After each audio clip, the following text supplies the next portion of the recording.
Hi and welcome to the channel. Today we are going to be covering the XSS Iceberg and diving into some topics about cross-site scripting. Is a type of security vulnerability that can be found in some web applications. XSS attacks enable attackers to inject client-side scripts into web pages viewed by other users. A cross-site scripting vulnerability may be used by attackers to bypass access controls such as the same origin policy.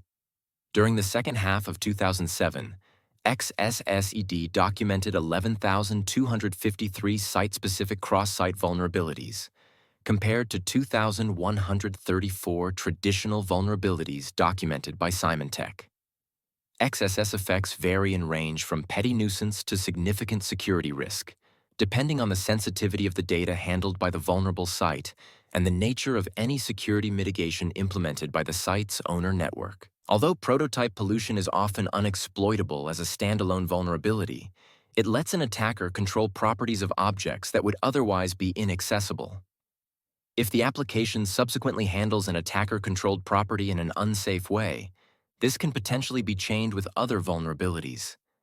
In client-side JavaScript, this commonly leads to DOM XSS, while server-side prototype pollution can even result in remote code execution.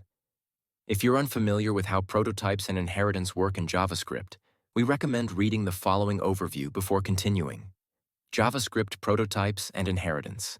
CSS injection is a vulnerability where attackers inject malicious CSS code into a website to alter its appearance or behavior, potentially hiding content, changing layouts, or misleading users.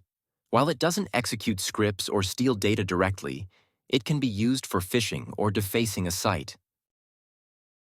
XS leaks refers to a family of browser side channel techniques that can be used to infer and gather information about users, often based upon network timing of the responses.